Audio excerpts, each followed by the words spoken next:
Welcome everybody to our final fall semester edition of the Planet Texas 2050 Research Showcase Series. We've been having presentations from the researchers we've been funding over the last year or two. And today we have Texas Water Stories, which is one of the original projects under Planet Texas 2050 that's been focused on, as the name says, water, which is a subject that has a lot of cross-cultural meaning, has a lot of specialized language around it, but just as water doesn't really respect physical boundaries, it also should cross-cut along disciplinary boundaries as well, and also cultural ones. And so the sort of idea behind this project was to create a cross-comparison analysis of water in 3 key sites in the Chihuahuan Desert in West Texas, in the Panhandle of Texas and the Ogallala water aquifer, and Central Texas around Sacred Springs and urban creeks. And we have 3 presentations today, one by CJ Alvarez, who is assistant professor at the Department of Mexican American and Latina Studies at UT Austin, Fikile Zumalo, who's assistant professor at Curriculum Teaching and Learning at the University of Toronto, Paul Adams, who's a professor of Department of Geography and the Environment and the director of Urban Studies. And before we get started, I also wanted to do a land acknowledgement, particularly pertinent given the topic of the conversation, but I think it's good practice, kind of no matter what the context. And I'll be reading from the statement that the program in Native American and Indigenous Studies at UT Austin devised. So we would like to acknowledge that we are meeting on Indigenous lands of Turtle Island, the ancestral name for what is now called North America. Moreover, we would like to acknowledge the Alabama Cusata, Caddo, Carrizo Comecrudo, Coahuiltecan, Comanche, Kickapoo, Lipan Apache, Tonkawa, and Isleta del Sur Pueblo, and all the American Indian and Indigenous peoples and communities who have been or have become part of these lands and territories in Texas. And in recognition of the ongoing and cumulative challenges faced by Indigenous peoples in Texas, Central Texas and globally, we call upon the University of Texas at Austin to repatriate the ancestral remains held by the Texas Archaeological Research Laboratory to their Indigenous descendant communities and native lands, to commit to the active recruitment and material support of Native American and Indigenous students who currently comprise fewer than 0.2% of UT Austin's student body, to support the transition of the program in Native American and Indigenous Studies into a center, to establish a protocol of research and study on tribal or native lands, and to foster an ethics and practice of engaged scholarship with and for Indigenous peoples and communities locally and internationally. So with that, thank you. Thank you all for being here. And I'll turn it over to CJ Alvarez, who will kick us off. We should have time at the end for Q&A to kind of tie these all together. Feel free to put questions in the chat as we go, and hopefully we'll have some time at the end. And thanks again for being here. Take it away, CJ. All right, thanks, Jonathan. Let me switch over to my screen here. Can you all see that? Yes. All right. So this is, I'll try to keep it short and sweet in the interest of not obviously my fellow presenters, but the Q&A as well.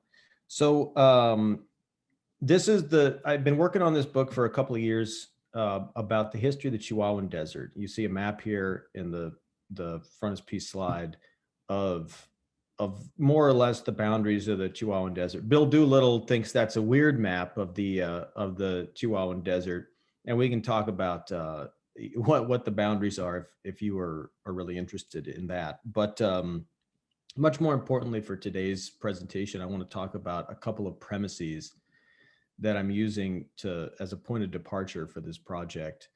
And then I want to spend a few minutes walking you through what I've accomplished thus far, and maybe a couple words about what remains, which is a lot. So the biggest premise of this project is to think about the Southwest / northern Mexico / the region that we call the borderlands, from the point of departure, not of political borders, but of environmental boundaries. And so my first book is about the US-Mexico border. It's about construction projects on the US-Mexico border. And one of the things I learned in doing the research for that book and in writing it was the extent to which the different construction projects on land and water, that is rivers, are really different, but have certain things in common with one another. And for this book, I became I shifted gears and became more interested in this ecoregion itself. And I think for the purposes of Planet Texas, the premise of this project is to simply explore the extent to which Texas is not an island. Texas shares water resources, land, and many things in common with its neighbors, both on the Mexican side and on the US side as well. As you can see from this map here, the bulk of this desert falls within southern New Mexico, West Texas, and the Mexican states of Chihuahua and Coahuila. So the challenge for doing this project then, as I depart from political borders, is to come up with an alternative geography about how to subdivide this gigantic ecoregion about the size of Germany in the middle of North America, and to come up with a set of coherent subregions. And so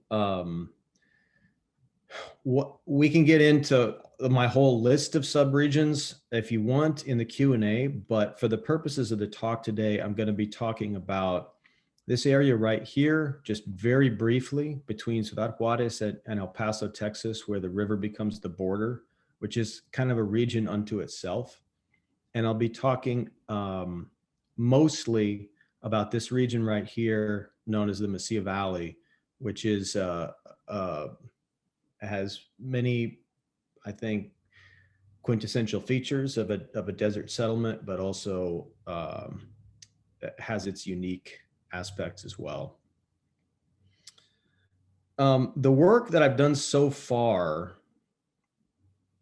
coming out of the border project has focused on this region right here, between Juarez and El Paso. So to give you a sense of what I've looked at there, this is a map. You can see El Paso here. This is, of course, a U.S. map, and this is for people who work on borders. You know, we have this blank map syndrome problem where maps just stop depending on which country is making them. So this is part of the provocation of using environmental boundaries instead of political boundaries. But here we see El Paso. Of course, Juarez is there, I assure you. And this is a map from the 1930s that is that was published, or not, that was produced by the International Boundary and Water Commission. I found this in the archives in Fort Worth. And you can see here what this is representing is a rectification, a straightening project. So right here, you can see the former channel of the Rio Grande, and you can see there's quite a few bends in it. And in the 1930s, there's a big bend going all the way out to Fabens. Those bends were cut out by earth moving equipment. And so you have this very interesting, to me, example of the coincidence between environmental conditions, that is a shifting desert river, and then a political boundary that more and more in the 20th century, and certainly in the 21st, demanded a greater precision than a desert river could supply. Hence the straightening project. And this work came out in a journal article last year, and it'll eventually be some version of it, a part of the book.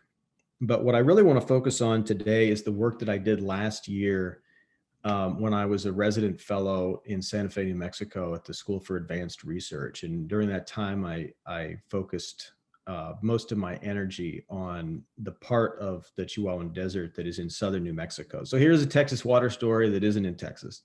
And that's just how it is. That's part of the whole premise, people, is that Texas isn't an island. That's how I justify it. And hopefully you'll find it interesting.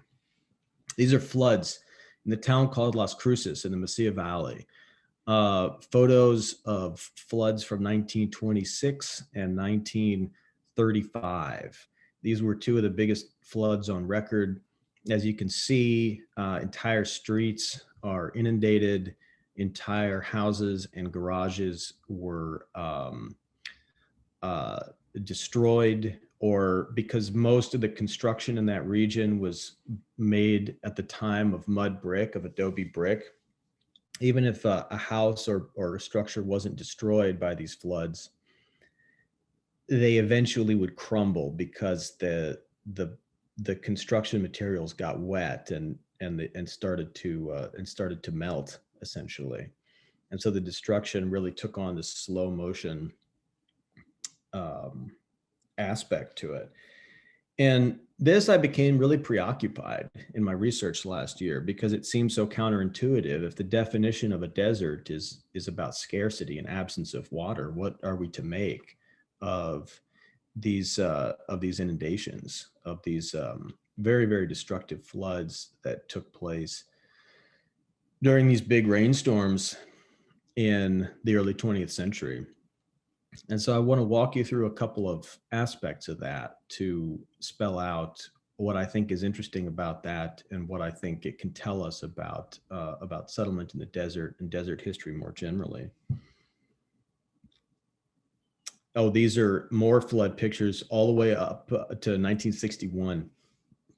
And as you can see, this is not, the photo on the left is not what you think of when you think of a desert that is defined by its dryness. It's a standing lake in this part of town. And this was not unique to this particular city in southern New Mexico. This is something that that many, not all, we can talk about why, desert towns have had to contend with over the course of time, especially as settlement increases more and more. So these are more pictures of the devastation. These came from the archives at New Mexico State University in Las Cruces last summer. This is a map that was produced by the hydraulic managers of the city of Las Cruces in the 1930s. I think this is a map of the 1935 rainfall chart. And so what you can see, what these lines are the lines telling you where exactly what amount of water fell. And this is really important for a couple of different reasons. It's important because it acknowledges the fact that much rainfall in the desert is a highly, highly concentrated event, not just in terms of time, a lot of water falling very, very quickly, but also in terms of space. And so you can have a terrible rainstorm in one place, and then just a mile away, you can have it bone dry. And so for the purposes of inhabitation like this, you find that if this storm had fallen just a mile down the road, the flood wouldn't have happened. And so, so the question is why? What you can't see from a map like this is the topography and a sense of, so what difference did it make that that rain fell at a certain rate at a certain place? In this case, this this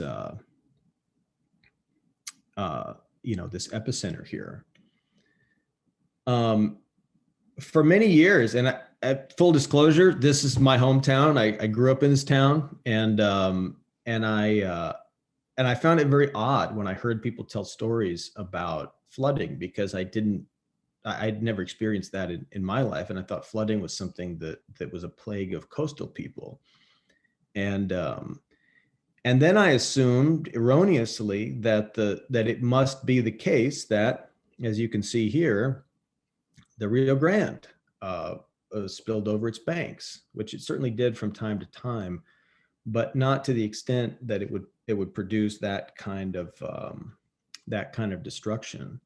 So the real key to understanding this rainfall map and those flood photographs is the arroyo map, the topography of arroyos in this region. And I actually asked my students, so I teach an environmental history class. One of them is here, Sarah Flynn. I think if you're still there, Sarah. And I asked everybody, I'm like, do you all know what arroyos are? And of course, the people from West Texas did, and the people not from West Texas seem to not know what arroyos are. But this is one of the key topographical features that influences every aspect of life out in the desert, or at least riverine desert settlements like this. So here are some, I think, really beautiful aerial photographs of a couple of different arroyos that are leading down from the Organ Mountains right here into the Mesilla Valley, which is where this town of Las Cruces is. And so here you can see farmland. Here you can see what's people call the East Mesa. Here are the not quite sky islands, but high desert mountains. And then here is this gigantic arroyo that is winding its way down, in this case, unimpeded to farmland. And then if you were to go down the river a little bit farther, you would find arroyos just leading straight into the city without any structures to slow down that water or to capture that water. And that's what you're seeing here in the slide on the right, is one of the many, many, many earthen dams that were constructed over the middle part of the 20th century to pretty much block every arroyo leading into urban settlements in this part of the desert. And so if we look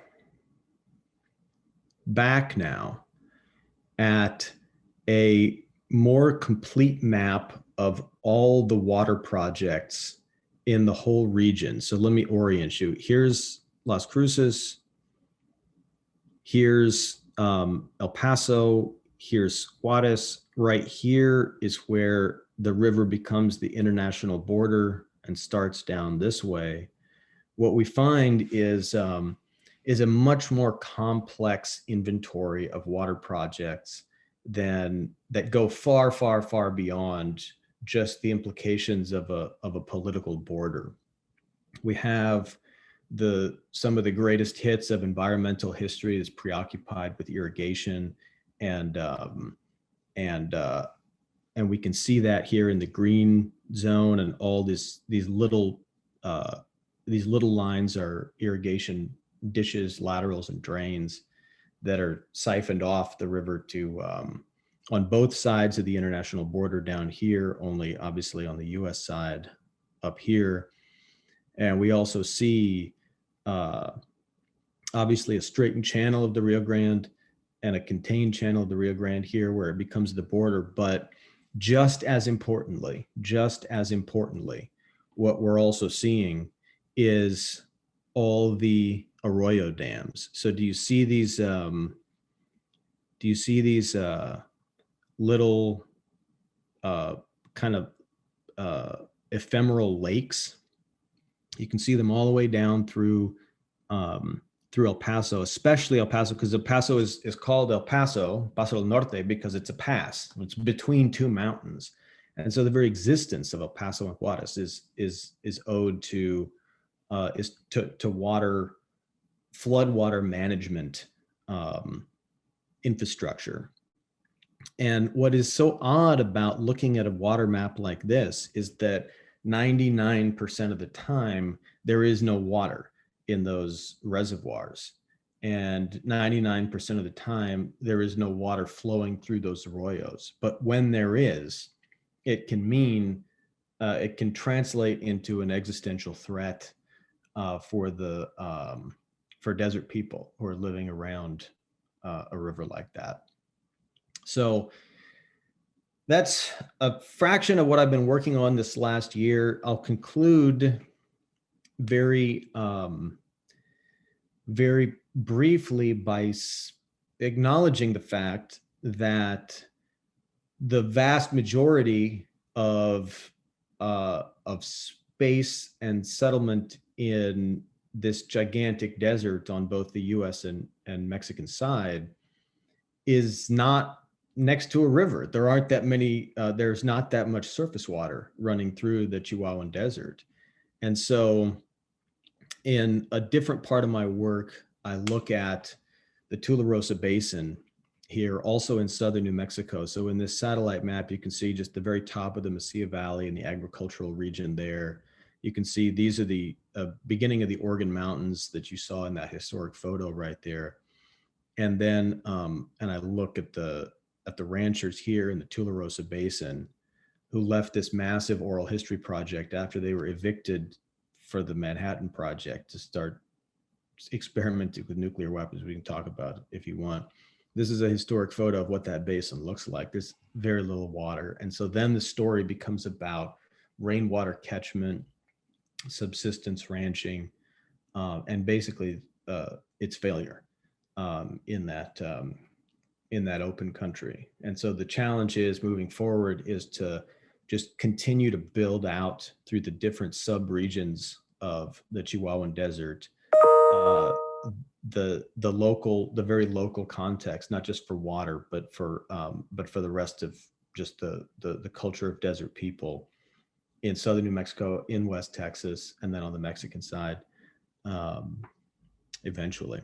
So that's what I've been up to. Thanks so much to Planet Texas and my Texas Water Stories colleagues, from whom I've learned so much over the past couple of years about how to ask better questions and how to think differently about it. And without further ado, I'll turn it over to Fikile now.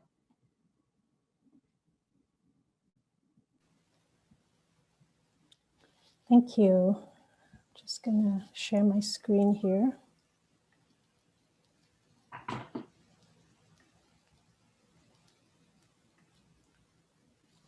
Okay. Does that work? Can you see my screen? Yeah, okay. Okay, yes. So I'm going to be talking about work that I did interviewing Indigenous youth and elders. Oops.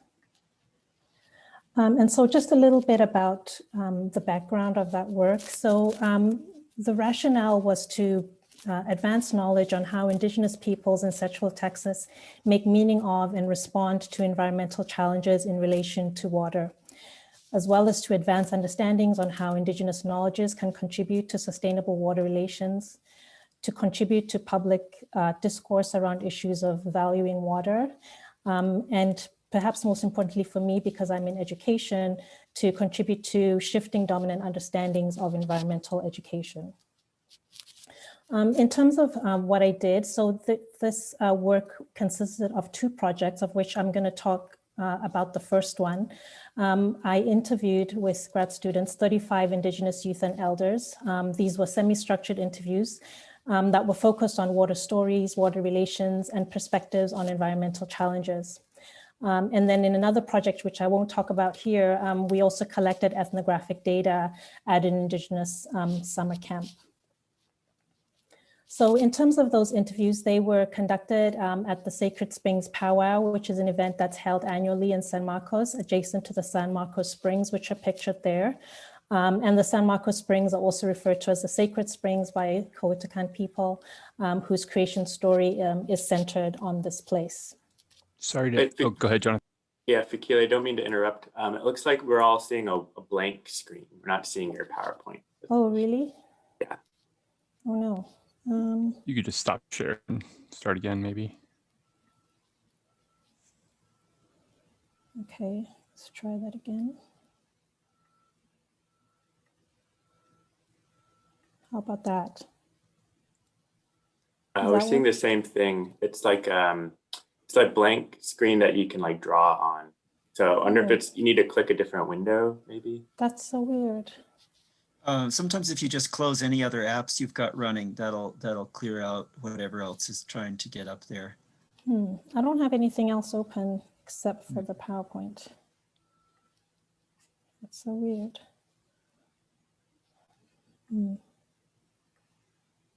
Try one more time.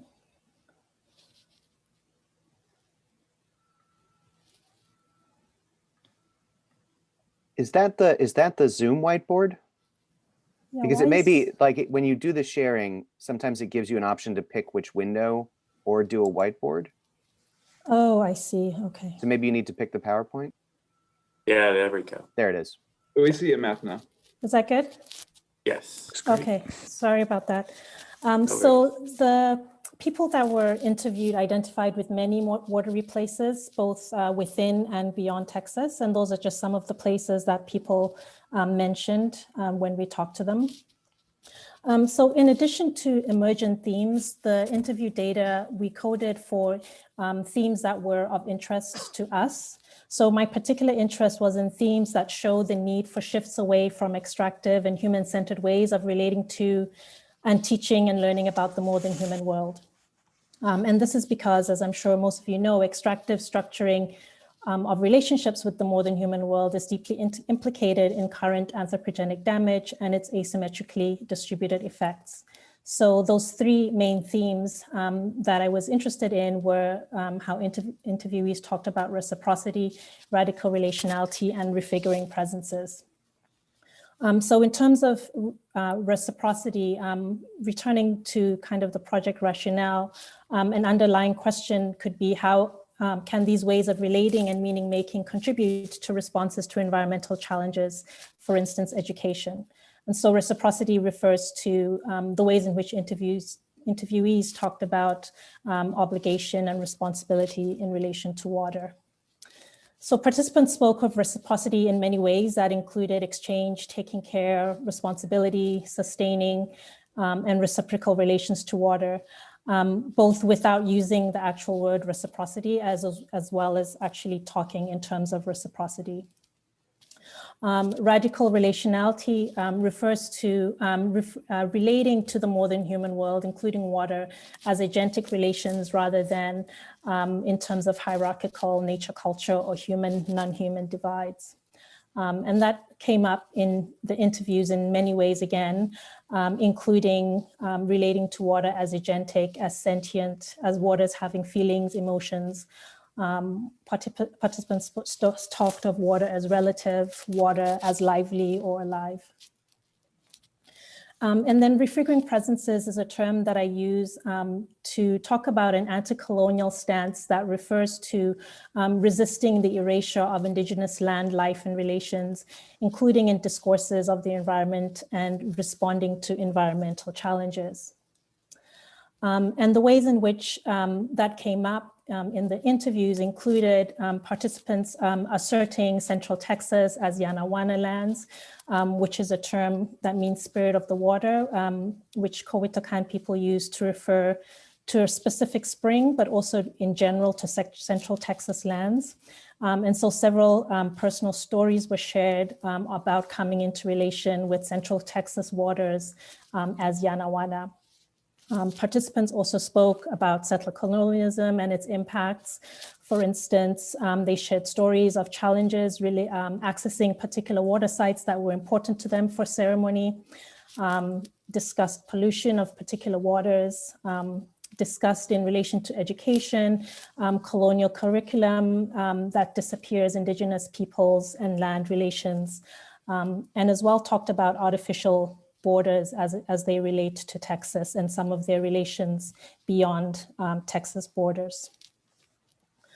And then one of the other notes that I had there was Pedagogies, which of course is of big interest to me as an education scholar. And so we were also on the lookout for specific land and water teachings that were shared, particularly by the participant elders. And this included as I mentioned, creation stories about the springs of Texas and about very specific relations and obligations to the springs of Texas. And that quote there is just an excerpt of one of the creation stories that one of the elders shared, and he is Coahuiltecan. In terms of valuing water was talked about in many ways that consistently disrupted, as expected, extractive and human-centered and capitalist ideas of value. So these are just some of the ways in which we thought participants were referring to how they were valuing water in kind of these non-extractive ways. And water is life is something that came up again and again as how participants talked about what water means to them. And so just generally, valuing water was talked about in terms of very specific practices that participants engaged in terms of particular conservation practices, specific water ceremonies, the water teachings that I referred to, and the different ways in which, through ceremony and other ways that they express gratitude for water. And valuing water was also in terms of particular orientations towards water. So participants spoke about water as community, water as relation. As I mentioned, water as life came up again and again, and water as sacred. And so as an education scholar, I'm most interested in the pedagogical implications of the work. And so there was a lot of, I think, quite rich information that we gathered that can help inform environmental teaching and learning that brings together multiple ways of knowing and relating. And so my particular interest is in kind of shifting the dominance of Western science in environmental education. And so I think about this work in relation to that possibility. And so, for instance, my current writing for this project is focused on how pedagogies of radical relationality, refiguring presences, and reciprocity might be put to work in education in conversation with Western science knowledge. I've sort of also kind of moved on from that work. But I'm still staying with the questions of what refiguring presences, radical relationality, and reciprocity might look like. And so my current research focuses on contexts outside of Texas, working with marginalized children and families on broader questions around environmental and climate justice. So my current SSHRC-funded project is looking at, in my own Indigenous home community in Eswatini, working with elders and young children on developing climate justice pedagogies. And then in my CANOT-funded research, I'm working here in Toronto, although that's currently on hold because of COVID, where I'll be working with, again, with marginalized young children on issues of environmental justice in a kindergarten context. And I think that's all I have. Thank you.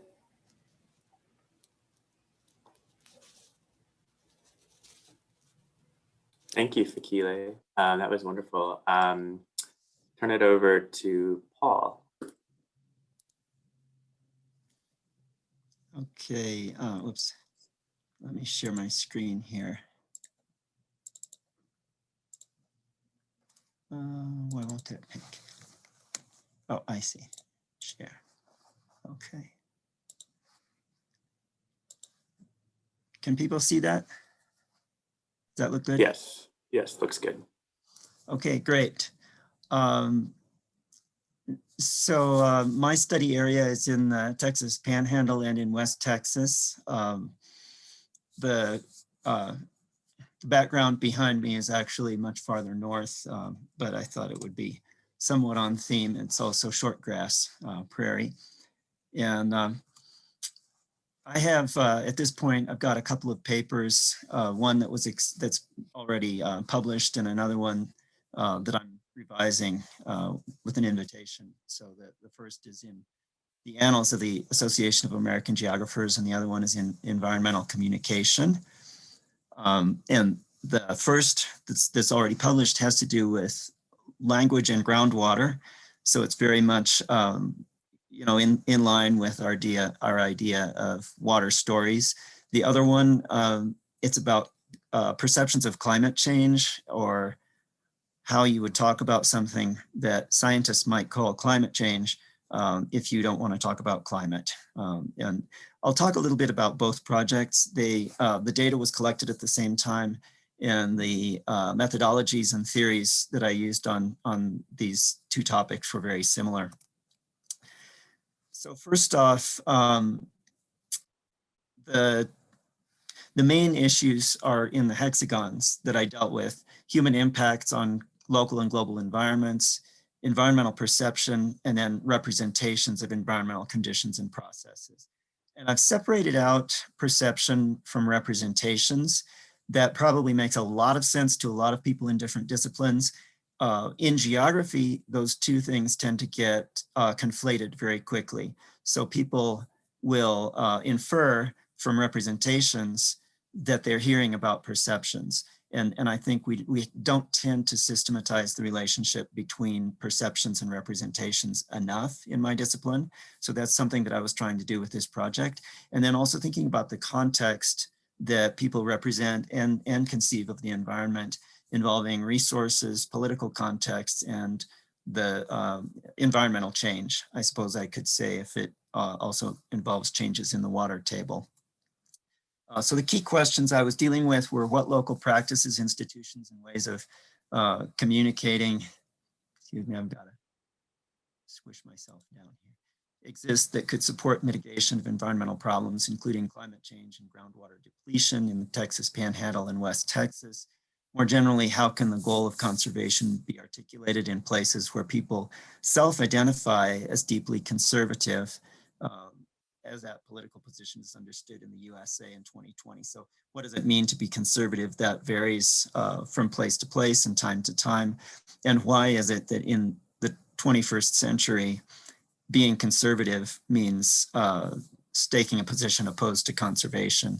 I was really perplexed about that. And that's probably what motivated me to do the project in the first place. And then thinking about human environment relations in terms of symbols and processes of representation. So there's been a fair amount of work done around representation of climate in particular. Candace Callison's book is fantastic. I really recommend that. Mike Holm is very famous in our discipline, and so is Max Boykoff.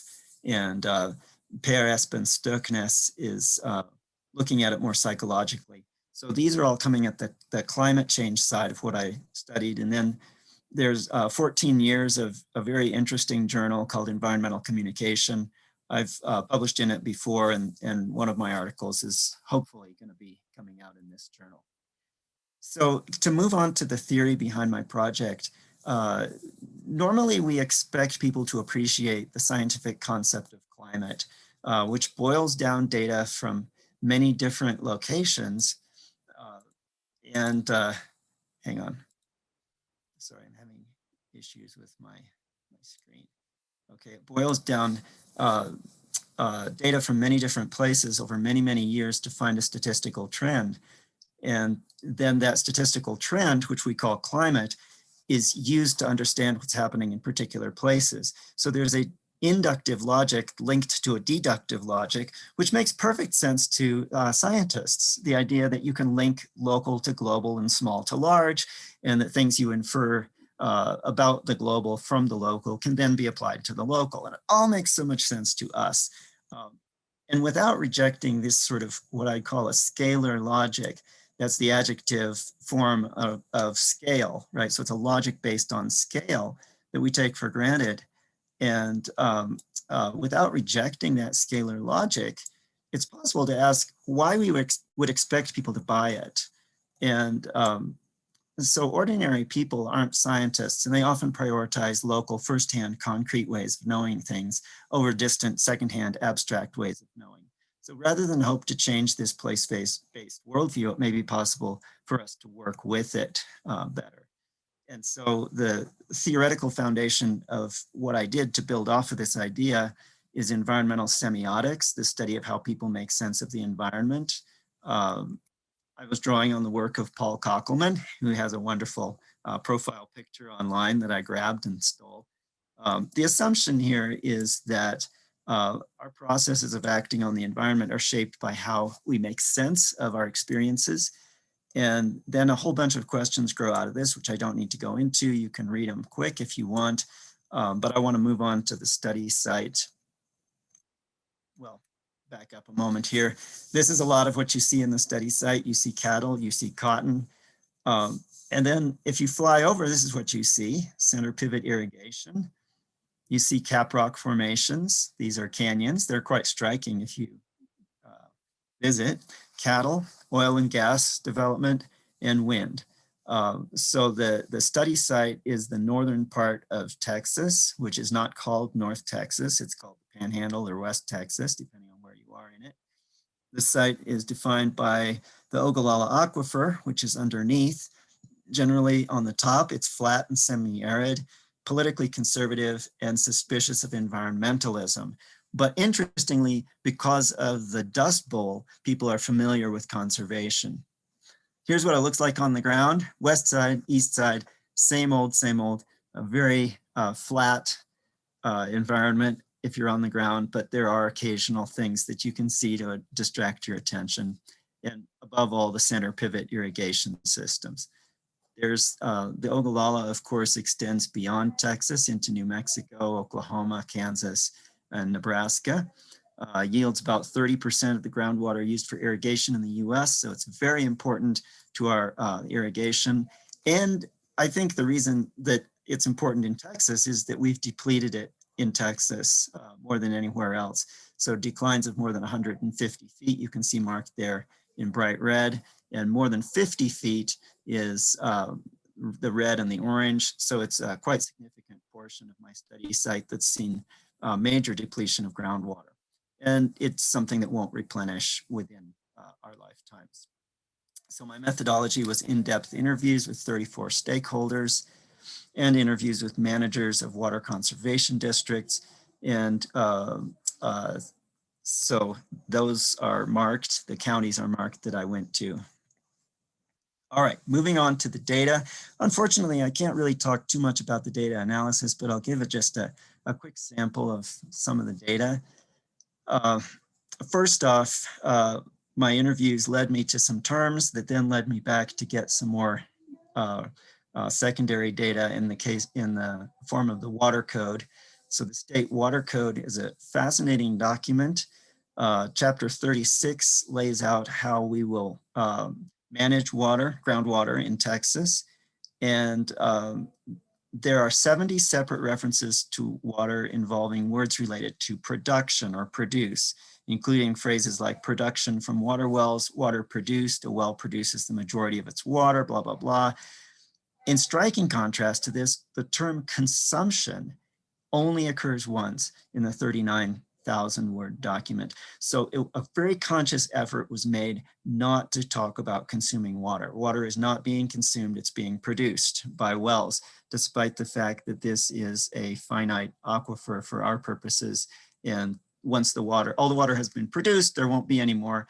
The normal way of using language in that case is consumption, not production. So one of the things that I focused on in my research was the way I think focusing on production, structuring our language around production forestalls a situation of recognizing depletion and exhaustion of the resource. And this more generally is a Cornucopian model in which we can only augment our resources. We can never degrade or deplete the resources. It's a disenchanted economistic worldview, precisely the opposite of what Fikile was looking at. And so I'm sort of zooming in on the logic of the counter situation to what Fikile studied. Other terms that are interesting in this document include waste. So under Texas water law, waste doesn't mean consuming water too quickly. It means allowing your water to run off your property. So that ditch on the top right image, that ditch demonstrates waste. The lower right, which actually removes water just as quickly from the water table, from the groundwater or the aquifer, that is not waste because it's being sold. And I picked Ozarka because they actually were at the heart of a major lawsuit that set precedent in Texas that you cannot sue your neighbor for loss of your groundwater if they are making use of the groundwater. That of course would have been yours if you could have made use of it more quickly.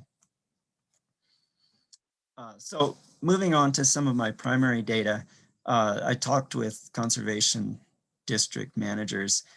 Here's a long quote, but I guess I'll read a good portion of it.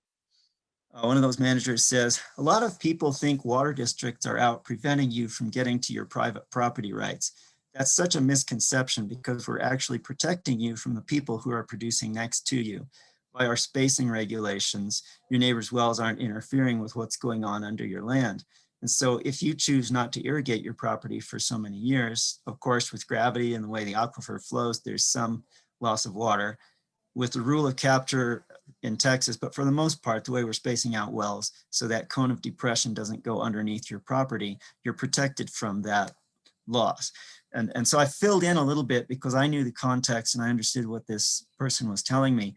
It's a very interesting argument by somebody who has to regulate a resource and get people to conserve. It's completely couched in terms of neighbors' impacts on neighbors. It's about your responsibility to your local community.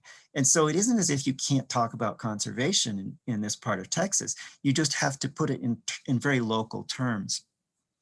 Another one talks about fairness, and I'm not going to read all of this, but the gist of it is at the bottom line of the quoted part. It says, look, everybody else out there is playing by the rules and seems it's not bothering them. So what's your problem? So, you know, these were very interesting interactions that I had with people who saw themselves as very conservative. And this guy even says, we're real conservative, meaning in his world that they're dedicated to fairness. And of course, I wasn't listening to my own understanding of what conservative meant. I was listening to his, and as he understood conservatism, it meant dedicated to fairness. And that was the way that he was able to regulate the resource. Talk about the weather. I'll do that if I can quickly before concluding. So I said to one of my subjects, you hear a lot about climate change these days. Do you feel that the amount of rainfall or the temperature has shifted? Now, you notice I was very non-committal with the question because I didn't want to position myself as having any particular interpretation of climate change. The farmer I was talking to says, I can't tell that it has. I'm not a big believer in climate change. And he goes on and repeats, I mean, I'm sorry, I'm not a proponent of that. So he's staking his identity as not a climate change believer. And he's ridiculing the governor of California, saying that's a little far reach as far as I'm concerned to talk about climate change being connected to fire. But then I've persisted and said, as a farmer, if you're doing dryland farming, can you pretty much make the same calculations you could have 30 years ago or 40 years ago in terms of whether or not you're going to get rain at a certain time of the year? And he follows up from that and says, the thing I've noticed and can almost document is the seasons are evolving. Fall comes later and so does spring. He talks about being in a marching band. We froze our rear ends off at football games and the football season is over before it's even cold weather nowadays. And he talks about planting and he says spring comes later and so does winter. I have no doubt that's happening, but he doesn't believe in climate change. So the very simplistic message from all of this is that people can believe that there's a change in the weather, but reject the concept of climate change. And of course, a scientist's first response to this is to tear their hair out. But I think the second response has to be to find ways of talking about weather change to people who don't subscribe to the idea of climate change. And this is, I think, a bit of a radical idea in geography, that we would change our language rather than insisting that our language is the correct one. And other subjects also had the same general perspective. This guy, these are pseudonyms, but Miles says, over the last 50 years, there's no question, it is a warmer growing season. He talks about planting and then he says, there's no question in my mind, yes, it's warmer. Is it a lot warmer? Is it climate change? Is it the end of the world? I'm sorry, I'm not a believer in that it's the end of the world with climate change. So you notice where he went with this. He first acknowledged that weather was changing, but then when he started using the word climate change, he ridiculed it as being an extremist interpretation and linked it to sort of Chicken Little view that the sky is falling or it's the end of the world. And then he ridicules it some more by pointing out inconsistencies that are conservative talking points, really. So he's picking up on some media discourses. Here's the basic model then. Local, what is local is familiar, it's important. It has to do with weather, daily life. The people who were responding to my interviews saw themselves as taking a humble sort of standpoint in talking about daily life and weather from their conservative perspective, while they felt that global perspectives that incorporated things like climate were alien, irrelevant, and uncertain. And worse than that, they felt that there was a certain arrogance or extremism associated with the idea of climate. And so I looked at some more things in terms of how were the discourses structured. There was usually an apology, which was acknowledging that they were speaking to a scientist and they suspected that I might be so crazy as to believe in climate change. There was a kind of dismissive suggestion that climate change believers are irrational, inconsistent, or extreme. And then a first-person observation of things that had been changing, but that was always framed in terms of weather. So the self is being positioned close to the local rather than the global. And the phrase "not a big believer" kept coming up. So I'm just about ready to wrap up here. I think a lot of this was emerging out of kind of an us and them framework that certainly structures politics in Texas, and I think also culture in Texas. I had a strange subject position. I was male. I was white, and my subjects were male and white, but we were very different in terms of subject position on these categories. So takeaway lessons, this is my concluding slide. In talk about weather, I suggest thinking about local small scale impacts when talking to people in rural areas that are suspicious of climate change. There's really no point in bringing up large scale global impacts because it only polarizes and gets people to shut down. And this has been confirmed by Callison and others. And understand that the word climate may alienate certain audiences. When talking about water, accept that words like production and waste may be understood in ways that obstruct understanding of environmental degradation and depletion of resources, actually obstructing understanding rather than creating understanding. And both facets of the project focused on what could be done at the small scale and distancing the appeal from a moral system based on the idea of the global environment, which is so, it's counterintuitive for many of us. We feel that you have to talk about how it's globally important and it affects distant people. But in the study site, I feel that that is not a kind of discourse that's going to find much response. So I'll wrap it up there. That was fascinating. I really enjoyed that. Do you mind if I ask a question? Yeah, go ahead. Go ahead, Andrew. Okay. Well, I got kind of two-part question. The slide you showed with the contrasting perspectives on the left, the farmers talked about local actionable things, and when they viewed the global climate perspective as one of arrogance and like skepticism. There's a lot of affinity there with classical conservatism focusing on subsidiarity and solidarity in the political order, and prioritizing the local authorities to preserve proximity to those under authority to prevent as a prevention of tyranny. Sure. Did you encounter any of the conservation heritage in the classical conservatism? I mean, not P versus DNC American particularity. I mean, yeah, like Burke or the agrarians of the early American history. There's plenty there, and even today, people like Wendell Berry. Yeah, I think that they were able to draw on that, and water conservation has been very effective depending on how you look at it in the Panhandle. Some of these water conservation groups have managed to cut farmers' use of water by more than 50%. And so they're making a big change. Nonetheless, they're going to run out of water within the next couple decades. And I can say that with assurance because the farmers who are conservative will even say that. They're like, yeah, we're using it up. But they don't want anybody to make them stop doing what they're doing. So there definitely it aligns with political conservatism. And in one case, and this was a research subject who was drinking heavily during our interview because he runs a winery and always has a glass of wine in front of him. And he started getting very ebullient and excited. And he says, you know, the thing you don't see here with regard to water is a conservative attitude. We should have a conservative attitude. And so he was playing on this idea that conservation fits with conservatism. But I mean, that was one interview with one person who was a little tipsy. And most of them wouldn't even go that direction. They wouldn't want to point out that there's some contradiction between being conservative, but being opposed to conservation. That's your truth serum. Yeah, and Vino Veritas. That's interesting. Yeah, right. Failure of the conservative movement to culturally communicate that conservation of land and of heritage is inherently conservative.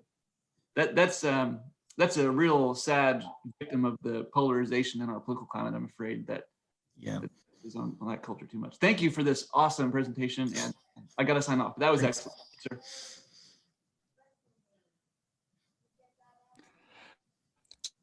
Great. So we're Just a about quick at, plug I wanted to place. oh, sure. Go ahead. Sorry, Jonathan.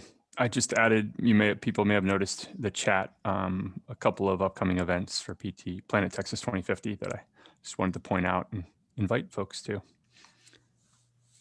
I have a question. If it's okay, I don't know how strict we are about the time. I actually have to run in just a couple of minutes, but it's really great to learn from your projects. There's a lot for me to take away there personally, but I have a question also about the role, and this is partly a shout out to Marisa, who joins us from Austin Water and does incredible work there, leading really big planning initiatives. What is the role of water agencies in all of this? And are they local? Are they large, and do they feel distant? And I know that there's a very complex web of water departments and water governance entities. And so where do they fall, and how do communities relate to them? I could speak to that just a little bit. In my study area, the cities you could describe them as predatory. So Amarillo and Lubbock buy land that they can get a hold of outside of the city, and they draw out as much water as they can for the city's needs, which then brings down the water that other people can get access to. And so they're accepted as part of the system, but the water management at the city level has a lot to do with the drawdown of the aquifer that the farmers and the ranchers then have to deal with. I would say one of the most fascinating aspects of looking at water in the Chihuahuan Desert is the administrative question, which is not the sexiest topic, but I know for you all it is, right? So I'll get into it a little bit. I think that region that I was looking at is a fascinating constellation of management by the International Boundary and Water Commission and its Mexican counterpart, the SILA, which is like which is part of the Mexican Foreign Relations Bureau, just like the IBWC is part of the U.S. State Department because they have diplomatic privileges. So they're there to manage the treaty obligations that the United States and Mexico have with respect to water deliveries, surface water deliveries. There is no treaty law between the United States and Mexico for subsoil water. So we have all these aquifers that a woman named Rosario Sanchez, I think at A&M, knows better than anybody, as far as I can tell, about like all these transboundary aquifers. We don't really have a way to interact, at least by treaty, with Mexico for that. But then you also have the layer of the Bureau of Reclamation in the United States, that built the heavy infrastructure of the storage dams that regulate the water discharge, part of which have to do with flood control, part of which have to do with agriculture, not just in the Mesilla Valley, but also in the El Paso Valley and the Juarez Valley. And then you have local control of those discharges in the different irrigation districts along the way. And then, of course, you have the city water bureaus that are kind of maintain the dams, although they don't maintain the dams, and they're in terrible condition, like the Arroyo dams, et cetera.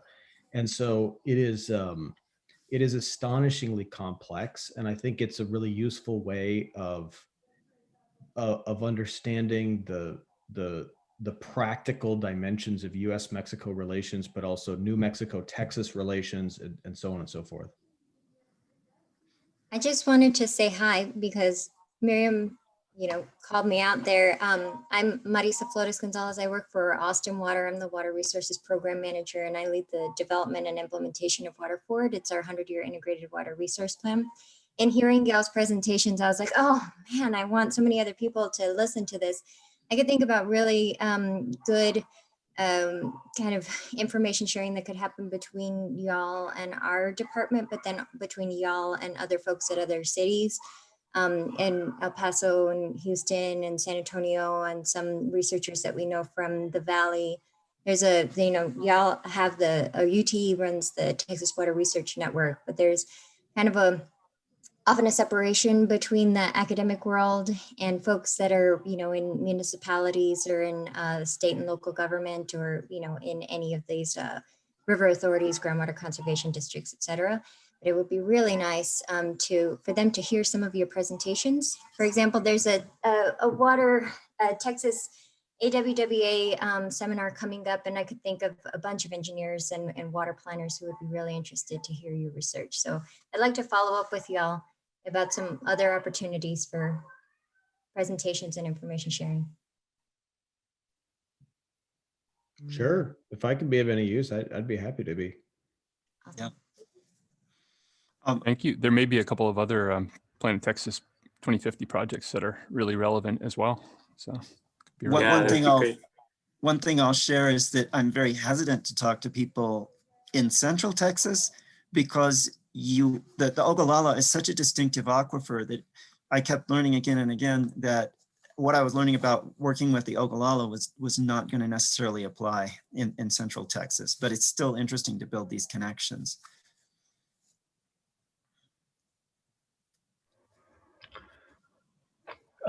Question, comment for CJ. I don't know how much your work is going to go into the flooding and the flood hazard that you started with, but I'm working on history of urban ditch systems, not in the Rio Grande Valley anywhere, but in Phoenix. I know that the canals, some of the early canals, the canals have both served as conduits for flood hazards and relief from flood hazards. But in the 19th century, they were particularly hazardous. They channeled floods toward adobe neighborhoods. And in the racial tenor of the time, that white people thought that was hilarious. Look, they build their houses out of mud. And then the water comes. So anyway, that just, I'm interested in more context for that, and happy to show you some of what I'm finding. Yeah, I'd love to see more of what you're interested in. I think that, or what you're working on. I think that, it's one of the very interesting things about working on this tri-border zone in Texas, Chihuahua, and southern New Mexico is it's a Mexican majority area on no matter which side of the border you're on. And that's not to say there weren't ways of looking at social stratification through hydraulic infrastructure. And in my first book, I looked at the irrigation ditch that used to run through a neighborhood called Chihuahuita, which is like the poorest, most Mexican part of El Paso. And in the 1930s, before they moved it, and 40s, before they moved it into a much more official kind of infrastructure zone, it was a constant plague for local children who would die in it. They would fall in, and it was completely unmanned, and they were children who nobody really cared about. The city water managers were very concerned about this, but they didn't have the infrastructural capacity or the administrative capacity to undertake a massive restructuring of the border because of the diplomatic implications. But I think that's one of the most fascinating things looking just between Arizona and New Mexico is just the racial politics couldn't be more different in both of those states, even though they're oftentimes kind of lumped in as like the Southwest. Yeah, and I think that's what I'm finding is that's complex city from city. In Arizona, Phoenix really defined itself as the white city against Tucson, which was the older Mexican city. Exactly.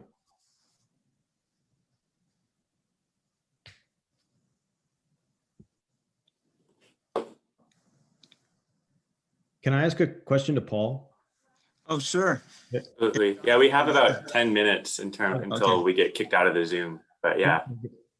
So one of the things that I to put it very simply, before like the mid 20th century, it was impossible to live in the desert without living there in a way where you had to directly confront the natural world. You had no air conditioner, you had limited mass, like long distance transport, limited well, digging infrastructure. And so everybody there basically was a desert dweller, a desert person, because they had this anecdotal and experiential relationship with the extreme circumstances of a dry environment. But after the mid 20th century and up until the present day, it's perfectly possible to be born into a difficult climate and have all those difficulties masked by technological interventions and just basically take it totally for granted. And so I'm so interested to hear what you have to say about like the people you were interviewing understood in their own specific way the vicissitudes of the natural world and the natural environment. And then of course there's all this extra loaded political discourse, on top of that creates all these distortions that you talked about. But what could you say about the people who are not in agriculture or the people who are living out there in the Panhandle who don't really have a personal connection?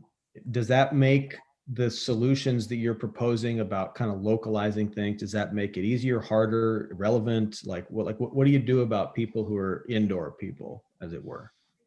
Yeah, I don't actually have much data to support an answer because I targeted farmers and ranchers and then ag extension agents and the managers of the water districts who themselves were indoor people, but they dealt on a daily basis with farmers and ranchers. I mean, they were I used a snowball sampling technique, and I always worked from these water district managers or extension agents. And these were people who had brought in a lot of information from a lot of different farmers and ranchers. So that was really what I was saturated with. And there is another world out there of, medical workers in small clinics and grocery store workers and so forth, who may be completely cut off from that environment. I think it's a really interesting question, and I don't have much of an answer to it. One thing that I did see that's not exactly an answer to your question was that when it came to the vicissitudes of the environment, there had been, for the farmers and the ranchers, really a dependency on groundwater. what they're encountering now is that as it's depleted, one by one, farmers in your community are running out of water. And so what they're having to do is shift to dryland farming, and they're drilling their seeds in, they're leaving the stubble standing and so forth. And so they are actually slowly moving back to a way of interacting with the environment that's more responsive to the local peculiarities, because they don't have that groundwater anymore.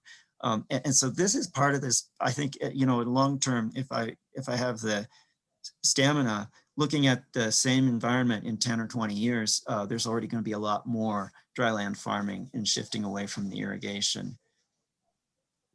That's fascinating.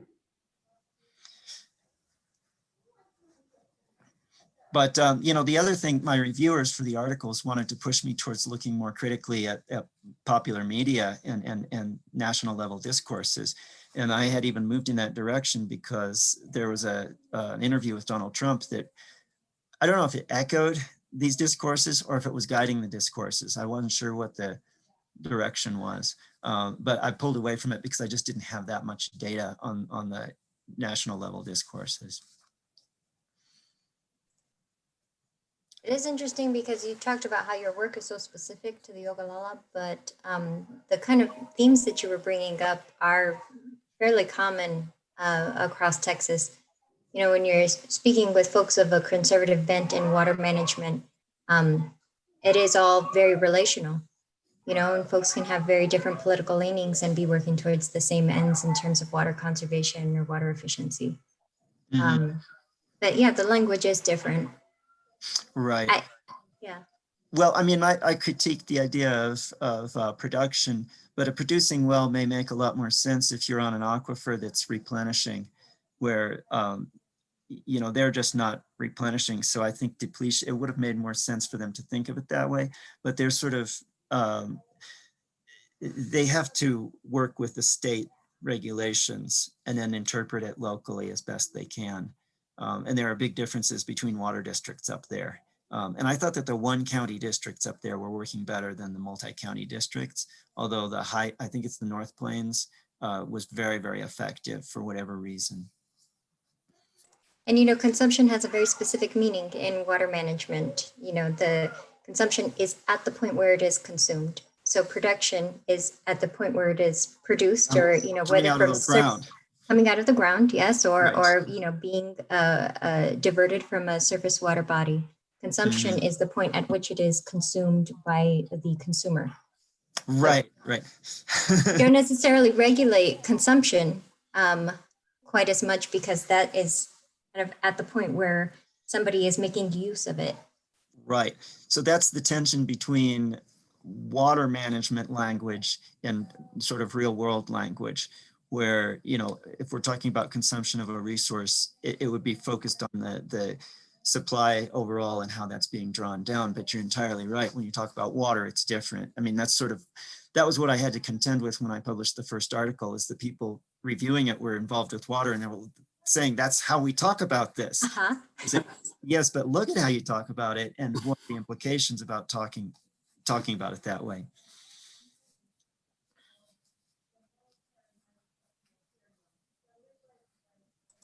Thanks, y'all. This was very interesting. I'll hope to follow up with y'all soon. Yeah, I just connected y'all via email.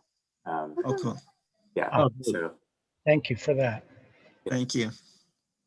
I guess I think we're about wrapped up, but I want to thank everyone for being here and for all these contributions. It was truly amazing. So yeah, have a great rest of your day and into the holidays, and we'll be in touch. I think we're recording these. We'll distribute the videos to even the people who registered who were not here. Yeah, great. Thanks all.